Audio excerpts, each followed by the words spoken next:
Do you want to apply OCI from Australia? Then you have come to the right place, because in this video I will cover steps to apply OCI from Australia, required documents, updates in OCI, and I have put the important links in the description. So without wasting much time, let's jump on it. Hello everyone, this is Daksh Sharma, Qualified Education Agent Counselor from your migration partner. First things first, what is OCI? OCI is Overseas Citizen of India, which is a lifelong multiple entry for people of India origin, so that you can travel to India without applying regular visa each time. But this is not a dual citizenship. It's a long-term stay with some practical benefit. Now the next question is, who is eligible? So you can usually apply if you ever held Indian citizenship or were eligible to be an Indian citizen on 26th Jan 1950, or if you are the child, grandchild, great-grandchild of an Indian citizen, or a minor child of Indian parents, or a foreign spouse of an Indian citizen or an OCI card holder. Means marriage must be registered and subsisting for at least 2 years, and you will have a security check. Note, if your parents or grandparents are from Pakistan or Bangladesh, then you can't apply for OCI. Now let's quickly see what's new in OCI application, then we'll see how to apply it. So first thing is, VFS Global is now the outsourced provider across Australia, replacing previous vendors. You still fill the form on the government OCI portal, but submit via VFS in person, by appointment, or by post.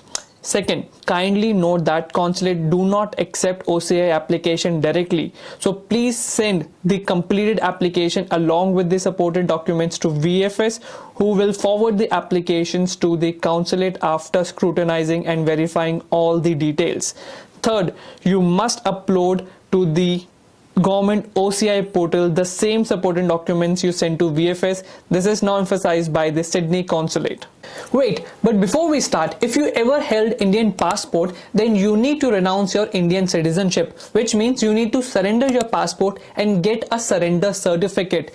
Additionally, you need to surrender your voter ID and ration card. Once you have done all this, then you will be ready to start the application.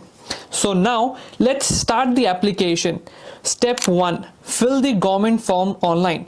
So we'll go to ociservices.gov.in. This is the home page. We'll just quickly see the OCI process flow diagram. This pretty much explains the step 1, that you will be register, fill the form, upload documents, and at the end generate a registration form. Now first we click to OCI registration. So if you don't have the account, quickly see the important instruction on the left. Your details must match with your current passport. Obviously, it won't be an Indian passport because you must have already surrendered it by now. You can see in the nationality section that there won't be any option of India, obviously. So in our case, we'll select Australia. Once you complete all the information, then click on register. This page will ask you to create a password, and again, once all done, then you will be able to log in. Then the screen looks like this.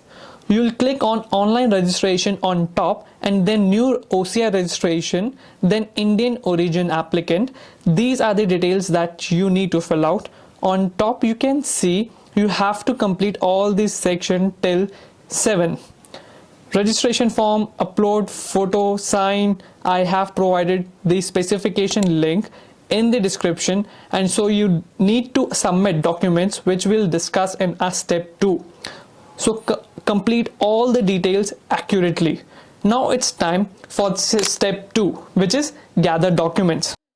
This is the OCI checklist provided by the VFS Global. I have provided the link of this checklist in the description.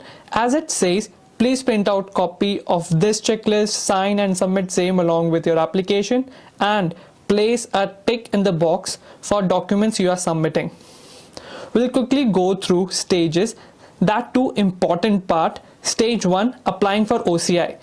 That's what we did in our first step 1, which is registering an account with OCI, filling the application form and uploading the documents.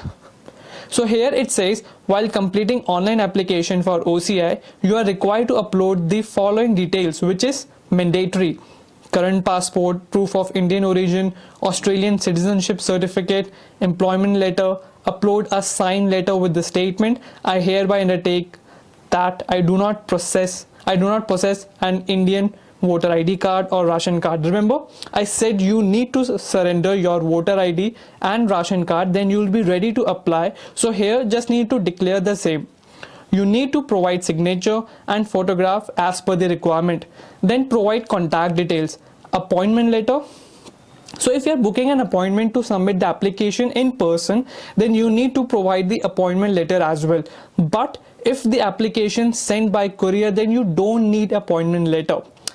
Next, what will be your mode of payment? At the end of the page, you need to provide your card details so that they can deduct the amount whenever they are processing your application.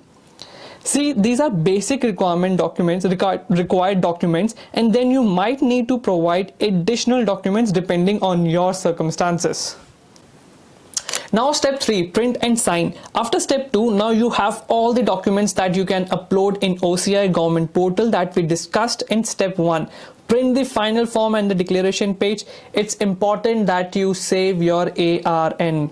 Now step 4, lodge via VFS. Now it's time to submit documents to VFS. It's totally your choice whether you want to submit the documents in person or courier.